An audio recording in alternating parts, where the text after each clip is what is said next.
जय हिंद साथियों, स्वागत आहे आपले स्वप्नवीर डिफेन्स करिअर अकॅडमी नामपूर या ऑनलाईन प्लॅटफॉर्ममध्ये. मित्रांनो, आज आपण मराठी व्याकरण या विषयाला सुरुवात करणार आहोत. तर मित्रांनो, हा विषय का शिकायचा आहे, तर त्याबद्दल आधी आपल्याला थोडीशी माहिती पाहिजे.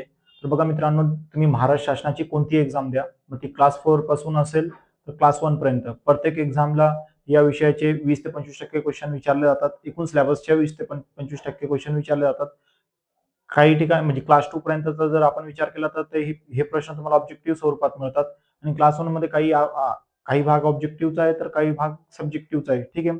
तर आज आपण सरळ सेवा, पोलीस भरती, वनरक्षक किंवा अजून इतर एक्झामसाठी तयारी करत असाल तर महाराष्ट्रात जर तुम्ही परीक्षा देत असाल तर मराठी तुम्हाला माहीत असणं आवश्यक आहे. बरोबर आहे. तर मराठी विषय का शिकायचा हे तुमच्या लक्षात आलं असेल. जर पोलीस भरतीचा आपण विचार केला तर पोलीस भरतीला एकूण 25% प्रश्न मराठीचे असतात. म्हणजे 100 पैकी 25 प्रश्न 100 पैकी 25 प्रश्न मराठीचे असतात आणि त्याला गुण पण 25 दिलेले आहेत. ठीक आहे. तर जास्त आपले विद्यार्थी पोलीस भरती करणार आहेत म्हणून ही गोष्ट तुम्हाला माहीतच असेल ऑलरेडी. तर सांगायचं तात्पर्य इतकं आहे की हा विषय खूप महत्त्वाचा आहे म्हणून या विषयाकडे लक्ष देणे गरजेचं आहे आणि हा विषय मित्रांनो पैकीचे पैकी मार्क देऊन जातो. पोलीस भरतीच्या विद्यार्थ्यांसाठी खास करून किंवा फॉरेस्टची तयारी करणारे जे विद्यार्थी आहेत त्यांना सांगणं आहे की बुद्धिमत्ता, गणित आणि मराठी व्याकरण हे 3 विषय असे मित्रांनो की तुम्ही ठरवलं तर यात पैकीचे पैकी मार्क मिळतात आणि मिळवलेले पण आहेत विद्यार्थ्यांनी. तर तुम्हीही मिळवू शकतात. म्हणून मित्रांनो या विषयाला काळजीपूर्वक लक्ष देऊन शिकून घ्या. ठीक आहे. तर आज आपण मराठी भाषेचा इतिहास बघणार आहेत. तर मित्रांनो मराठी भाषा ही अ, कशी तयार झाली? ठीक आहे. कोणी तयार केली? तर याबद्दल थोडीशी एक माहिती बघूया आपण. मराठी भाषेचे पुरावे काय? ती प्राचीन होती तर याचे पुरावे काय? कारण तोंडी बोलून चालत नसतो. बरोबर की नाही? जेव्हा एखादी भाषा अभिजात आहे असं केंद्र शासनाच्या दरबारी मानलं जातं. बरोबर की नाही? तर त्यासाठी पुरावे द्यावे लागतात. तोंडी बोलून चालत नाही. मग असे मराठी भाषेचे आपले पुरावे आहेत. मराठी भाषा ही फार प्राचीन आहे. बरोबर की नाही? मग त्याचे पुरावे सादर केलेले आहेत. तर आज आपण मराठी भाषेचा इतिहास बघणार आहेत. पण सुरुवातीला भाषा ज्यावेळेस या जगात बरोबर की नाही? जसं आज आपण भाषेचा वापर करत असतो, की "ए पिंट्या इकडे ये, सोनी इकडे ये." बरोबर की नाही? तर त्यावेळेस असे पिंट्या, सोनी हे नाव नव्हते.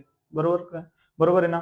तर आणि त्यावेळेस लोकं जर फार प्राचीन काळाचा विचार केला आपण 5,000-10,000 वर्षापूर्वीचा, तर तेव्हा लोकं वस्ती करून पण राहत नव्हते. बरोबर आहे? तेव्हा दुकानं नव्हते. त्याच्यानंतर त्यांना हॉटेल, पिझ्झा, बर्गर या काही गोष्टी माहीत नव्हत्या. बरोबर ना? आज तुम्हाला माहिती आहे. तर सांगायचं तात्पर्य एवढंच आहे, की जेव्हा लोकं नगर किंवा वस्तीत राहत नव्हते, जंगलात वगैरे राहायचे, शिकारी करून खायचे, कंदमुळं वगैरे खायचे. पण त्यावेळेस पण मनुष्य हा होता ना, तर मग तो असेल तर संभाषणासाठी काहीतरी साधन वापरत असणार. तर त्या काळात भाषा ही लिखित स्वरूपात नव्हती. बरोबर की नाही? किंवा आज स्पष्ट जे बोलतोय, जसं की मी तुम्हाला तुमच्याशी संभाषण करतोय, तर माझे विचार तुमच्यापर्यंत पोहोचवायचे असतील, तर माझी भाषा तुम्हाला समजणं गरजेचं आहे किंवा तुमचे विचार जर मला ऐकून घ्यायचे असतील, तर तुमची भाषा मला समजणं गरजेचं आहे. जर दोघांमध्ये साठं-लोटं नसेल, तर काय होणार? ना माझं तुला समजणार, ना तुझं मला समजणार. बरोबर की नाही? म्हणून अ, त्या काळाचा जर विचार केला, तर भाषा अशी सरळ किंवा सोपी नव्हती. तर तेव्हा ते लोकं काय करायचे, हातवारे म्हणा किंवा जुजबी आवाज म्हणा, असे आवाज काढून ते संभाषण करत होते. उदाहरणार्थ जंगलात शिकार करता-करता हां, एखादा त्यांच्या गटातील एखादा व्यक्ती लांब निघून गेला आणि अचानक वातावरण खराब झालं असेल. एक उदाहरण समजून घेतलं, वातावरण खराब झालं असेल. आता तो शेवटी आपल्या गटातलाच व्यक्ती, मग त्याला बोलवण्यासाठी ते काय त्यावेळेस सोम्या-गोम्या किंवा माझ्यासारखं आरिफ असं नाव नव्हतं. बरोबर की नाही? मग ते काहीतरी जुजबी आवाज काढून बोलवायचे. मग त्यांना त्या आवाजाच्या खुणेतून समजत असेल कदाचित, की ही खूण म्हणजे अ, कदाचित वाईट संकेत आहे किंवा ही खूण म्हणजे चांगला संकेत आहे किंवा अशी खूण म्हणजे आनंदाचा संकेत आहे. जर एखादी शिकार मारली, त्यांनी शिकार त्यांच्या हाती लागलं, तर त्यावेळेस आनंद व्यक्त करण्यासाठी वेगळा काहीतरी आवाज काढत असतील ते. त्यानंतर मग हातवारे, चेहऱ्याचे इशारे असं करून पण मग ते म्हणजे संभाषणाची साधनं होती त्यांच्याकडे. मग नंतर लिपीचा शोध लागला. बरोबर आहे. मग आपण तीच गोष्ट बघूया, की मराठी भाषेचा इतिहास काय? तर बघा मित्रांनो, मराठी भाषेच्या इतिहासाबद्दल जर आपण बोलायचं ठरवलं, तर म्हणजे मराठी भाषेबद्दल बोलायचं ठरवलं तर आता तर हे प्रत्येकाला माहिती आहे, की भारतात महाराष्ट्र आहे, बरोबर आहे. पण ही भाषा महाराष्ट्रात आली म्हणजे महाराष्ट्रात आपण जी मराठी बोलतोय, अभिमान आहे आपल्याला या भाषेचा. तर बोलतो कसं आहे बघा, मी तुम्हाला एक मॅपद्वारे समजून सांगतो. हा भारताचा नकाशा आहे, बरोबर आहे. भारताच्या इकडे वायव्य प्रांतात अफगाणिस्तान नावाचा एक देश आहे, बरोबर आहे, जो भारतापासूनच वेगळा झालेला आहे. अखंड भारतातून वेगळा झालेला आहे. तर या वायव्य प्रांतात कुशाण नावाचं एक राजघराणं होतं. कोणतं? कुशाण. कुशाण नावाचं राजघराणं होतं, बरोबर आहे. आणि हे जर आजच्या भारताचा विचार केला तर इकडे राजस्थान आणि गुजरात आहे ना, तर या राजस्थान गुजरातमध्ये देखील त्याचं थोडंसं म्हणजे तो राजघराणा विस्तारलेला होता किंवा पसरलेला होता असं, ठीक आहे. तर भारतात आर्याचे आगमन झाले, बरोबर आहे. लोक नगर करून वस्ती करून राहायला लागले. मग व्यापारानिमित्त भारतात आर्यांचे आगमन झाले. तर आर्यांचे आगमन भारतात झाल्यानंतर मग ते कुठून झाले? तर वायव्य प्रांतातून भारतात वायव्येकडनं भारतात आर्यांचे आगमन झाले. आता बघा वायव्येकडनं भारतात आर्य येत आहेत, तर कुशाण राजघराणा आहे, बरोबर की नाही? मग त्यांच्याशी भेट होते. पण आर्य ज्यावेळेस भारतात आले त्यावेळेस ते येताना ब्राह्मी लिपी घेऊन आले. कोणती? ब्राह्मी लिपी घेऊन आले. पण या कुशाण राजघराण्यात एक खरोष्टी किंवा गांधारी लिपी बोलली जात होती. कोणती? खरोष्टी किंवा गांधारी लिपी. तर मित्रांनो एक लक्षात ठेवा, जरी आर्य भारतात वायव्य प्रांतातून आलेले आहेत, कुशाण राजघराणा ओलांडून किंवा त्यांच्याशी भेट घेऊन ते भारतात आलेले आहेत, बरोबर की नाही? पण ते येताना स्वतः आर्य लोक ब्राह्मी लिपी घेऊन आलेले आहेत, बरोबर आहे.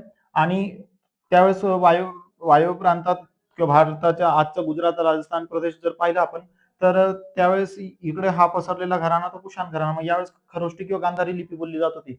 मग थोडक्यात आर्य आणि कुशाण राजघराण्यातल्या ज्या खरोष्टी आणि गांधारी, बरोबर आहे. तर ब्राह्मी आणि खरोष्टी गांधारी लिपी या स्पष्टपणे पूर्णपणे वेगळ्या आहेत. या दोघांचा एकमेकांशी काही संबंध नाहीये.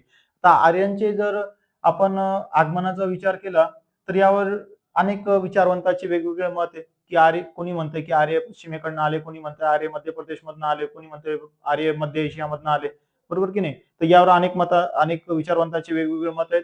पण प्राध्यापक रंगनाथ वायव्य प्रांतातून आलेले, ठीक आहे. तर आता आर्य भारतात कुठून आले? तर कोणत्या विचारवंताचे काय काय मत आहेत ते आपण जाणून घेऊ थोडक्यात, ठीक आहे. तर बघा मी तुम्हाला लिहून देतो.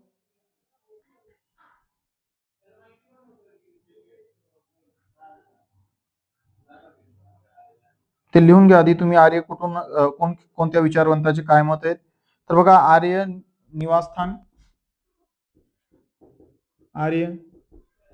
निवासस्थान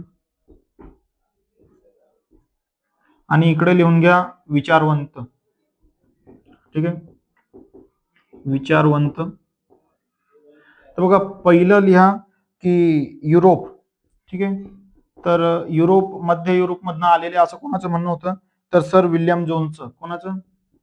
sir William Jones. Sir William Jones. त्यानंतर मित्रांनो मध्य एशियामधनं आले असं कोणाचं म्हणणं होतं? मध्य एशिया, युरोपातून आलेलं असं म्हणणं सर विल्यम जोन्स होतं. मध्य एशियामधनं आर्यांचं आगमन झालेलं असं कोणाचं मत आहे? तर मॅक्स मुलरचं. कोणाचं आहे? मॅक्स मुलर, ठीक आहे. त्याचबरोबर मित्रांनो आर्य हे उत्तर ध्रुवावरून आलेले आहेत, ठीक आहे ना, असं कोणाचं मत आहे? तर लोकमान्य टिळकांचं आहे. कोणाचं आहे? लोकमान्य टिळक, ठीक आहे. त्याचबरोबर आर्य हे तिबेटवरनं आले. आर्य हे तिबेटवरनं आले. तर हे कोणाचं मत आहे? स्वामी सरस्वतीचं. कोणाचं? दयानंद स्वामी सरस्वती. दयानंद सरस्वती. त्याचबरोबर आर्य ब्रह्मर्षी प्रदेशातून आले. आर्य ब्रह्मर्षी प्रदेशातून आले. ब्रह्मी प्रदेशातून आले असं कोणाचं मत होतं मित्रांनो? तर गंगानाथ झाचं मत होतं. कोणाचं? गंगानाथ झा, ठीक आहे. त्याचबरोबर मध्य प्रदेशातून आले असं कोणाचं मत होतं? आर्य मध्य प्रदेशातलेच होते असं कोणाचं मत होतं?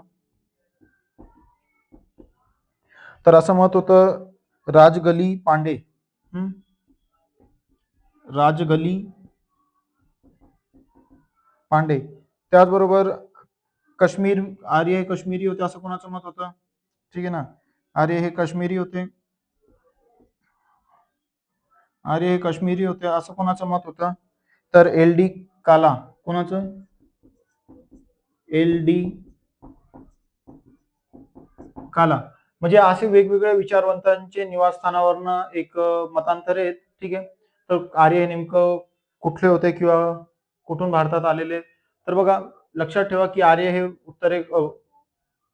वायव्येकडनं भारतात आलेले आहेत. बरोबर आहे.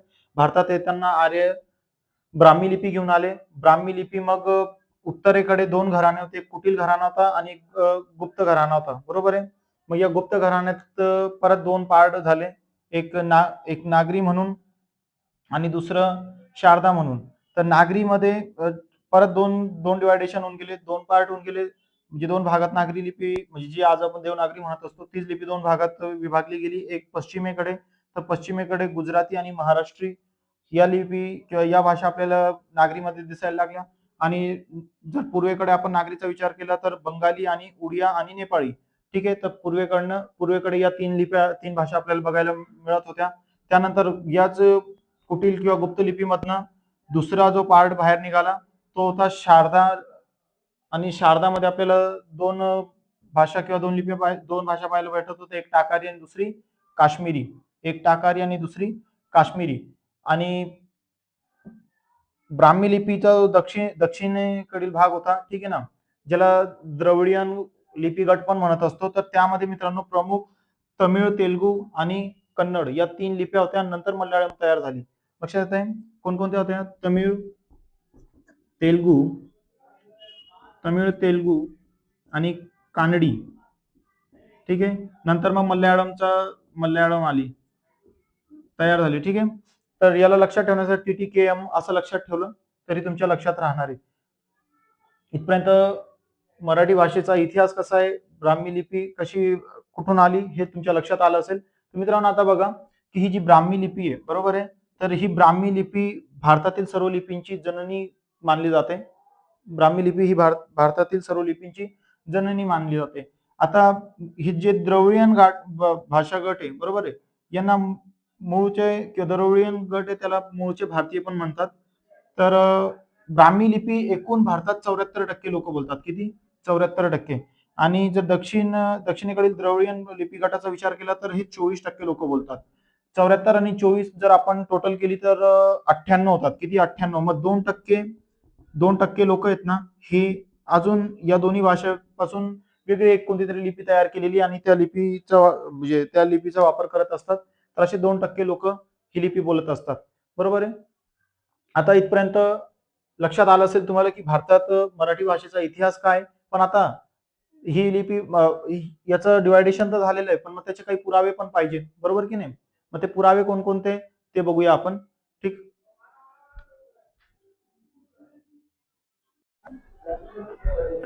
आता आपण भारतीय भाषा प्रमुख दोन गटात विभागलेले ते बघून घेऊ. ठीक आहे. भारतीय भाषा प्रमुख गट. ठीक आहे ना. त्या दोन गटात विभागलेले आहे. नंबर 1 आहे इंडो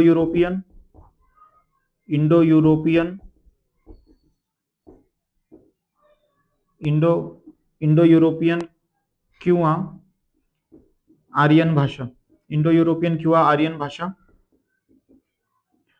मित्रांनो,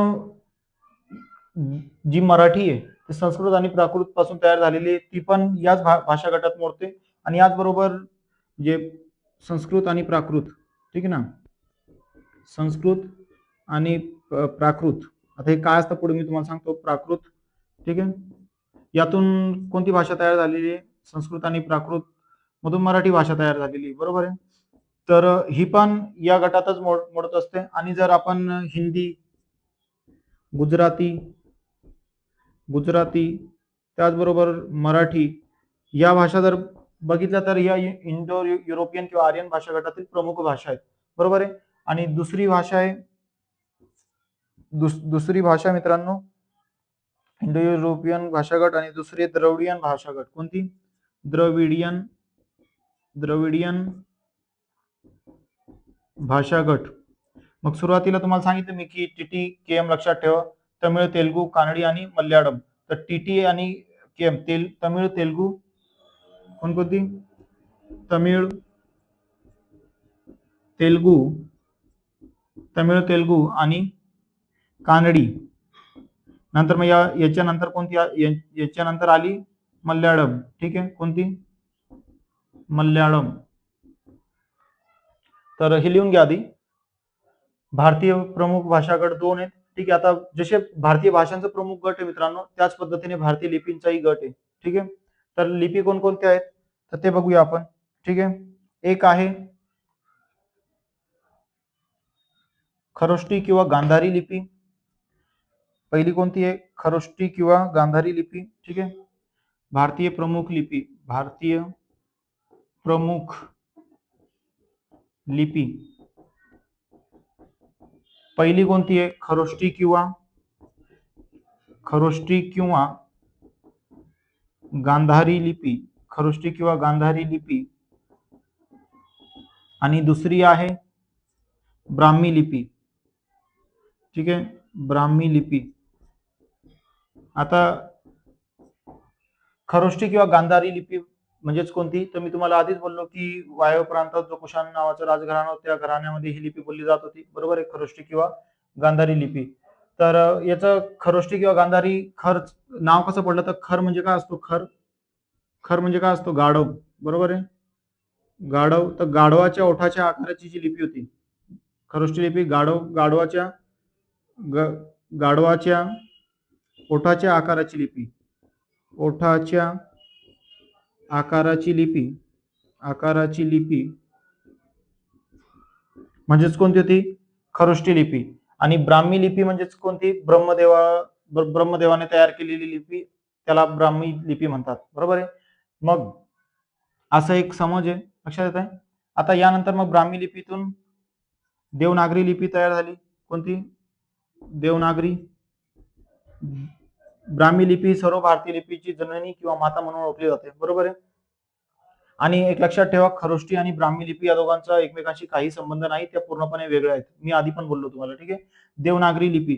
आता देवनागरी लिपी कशी तयार झाली मित्रांनो तर आर्य हे उंच गोरे गोमटे होते, धिप्पाड होते. बरोबर की नाही, तर ते नगर करून म्हणजे शहर करून वस्ती करून राहत होते म्हणून ते स्वतःला देव मानायचे. मग देवांच्या नगरीत जी लिपी बोलली जाते त्या लिपीला देवनागरी लिपी म्हटलं जात होतं. ठीक आहे, तर ही लिपी तयार कशी झाली आहे तर दीव धातूपासून देव शब्द तयार होतो. बरोबर आहे, दीव धातूपासून देव शब्द तयार होतो. आणि देव या शब्दाचा अर्थ काय असतो याचा अर्थ असतो प्रकाशमान. ठीक आहे, प्रकाशमान. आता देवनागरी लिपीला दुसरं नाव आहे मित्रांनो बाळबोध लिपी. बाळबोध लिपी. कोणतं नाव आहे बाळबोध लिपी. तर बाळबोध म्हणजे काय लहान बाळांना देखील सहज लक्षात येणारे अशी लिपी, मग याला म्हणायचं असतं बाळबोध लिपी. ठीक आहे, देवनागरी लिपी ही लिहिताना मित्रांनो हे वरचं पुस्तक मी देवनागरी लिपी ही लिहिताना डावीकडून उजवीकडे लिहिली जाते. कशी लिहिताना डावीकडून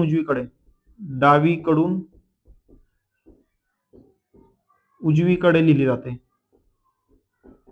उजवीकडे. ठीक आहे, आणि समजा उदाहरणार्थ उर्दू आहे तर उर्दू उजवीकडनं डावीकडे लिहिलं जाते ना, आणि देवनागरी डावीकडनं. जसं मी लिहितोय माझं नाव लिहितो समजा आरिफ. बरोबर आहे, तर मी लिहिताना डावीकडनं सुरुवात केली आणि उजवीकडे येऊन संपवली. बरोबर आहे, त्याच पद्धतीने जर मी उर्दू मध्ये माझं नाव लिहिलं तर बघा आरिफ. आता मी या आरिफ नावाची सुरुवात काय केली उजवीकडनं सुरुवात करून आणि डावीकडे समाप्त केलेलं आहे. तर देवनागरी लिपी ही डावीकडून उजवीकडे लिहिली जाते. लक्षात येतंय. आता देवनागरी लिपीच्या डोक्यावरती जी रेष मारली जाते देवनागरी लिपीच्या डोक्यावरती जी रेष मारली जाते, तुला मॅडम म्हणायचे बघ निबंध लिहिताना की टोप्या देऊन आण तरच तुझी वही तपासणार मी निबंधाची. बरोबर की नाही, तर ती टोप्या नाही येत्या. ठीक आहे ना, ते तुम्हाला त्या वयानुसार मॅडमांचं समजून देण्याचा प्रकार होता तसा. तर बघ इथे समज मी एक नाव लिहिलंय महाराष्ट्र. ठीक आहे, तर आता या महाराष्ट्र या शब्दावरती जी रेष मारली जाते तर याला म्हणायचंय शिरोरेषा. कोणती शिरोरेषा. ठीक आहे, शिर म्हणजे डोकं आणि रेष किंवा रेख डोक्यावर मारली जाणारी रेख, पण कोणाच्या देवनागरी लिपीच्या आपल्या डोक्यावर नाही. ठीक आहे, आपल्या डोक्यावर मारलं गेलं तर गजनी म्हणू. काय गजनी. ठीक आहे, ओके लक्षात द्या. आता शिरोरेषा किंवा याला दुसरं नाव आहे शिरोरेखा किंवा शिरोरेघ पण म्हणतात. शिरोरेखा किंवा रेघ असं पण म्हणू शकतो तू. ठीक आहे. त्याच्यानंतर मग इथपर्यंत लक्षात आलं असेल, लिहून घ्या पटकन. ठीक आहे. तुम्हाला देवनागरी लिपी लक्षात आली असेल. आता देवनागरी लिपी दुसरी एक लिपी आहे मोडी लिपी. कोणती? मोडी लिपी. आता मोडी लिपी म्हणजेच कोणती मित्रांनो? तो मराठी देवनागरी लिपी ही काही काळ मुरड घालून लिहिली जात होती. बरोबर आहे. तर त्या लिपीला मुरड घालून जी लिहिली जात होती, ठीक आहे ना. मुरड म्हणजे थोडक्यात मोडून म्हणा असं. ठीक आहे. मुरड घालून लिहिली जात होती. तर त्या लिपीला मोडी लिपी असं म्हणत होते. मोडी लिपीला दुसरं नाव कोणतं आहे? तर मोडी लिपीला दुसरं नाव आहे, दुसरे नाव याला काय? धावलिपी. दुसरं नाव आहे धावलिपी. ठीक आहे. आता याचा वापर कोणी केलाय तर मित्रांनो लक्ष द्या. या लिपीचा वापर हेमादी पंत, ठीक आहे ना, यांनी केली आहे. ठीक आहे. बखरी मोडी लिपीचा, ठीक आहे, हेमाडपंत यांनी केली आहे.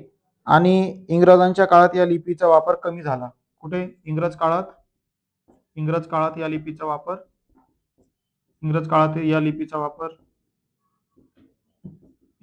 वापर कमी झालाय. काय झालाय? कमी. ठीक आहे. आता आज आपण मराठी भाषेचा इतिहास इथेच थांबूया. आता मराठी भाषेबद्दल काही विशेष गोष्टी आहेत ते पुढच्या पार्टमध्ये, पुढच्या लेक्चरमध्ये आपण बघू. ठीक आहे. जय हिंद, जय महाराष्ट्र.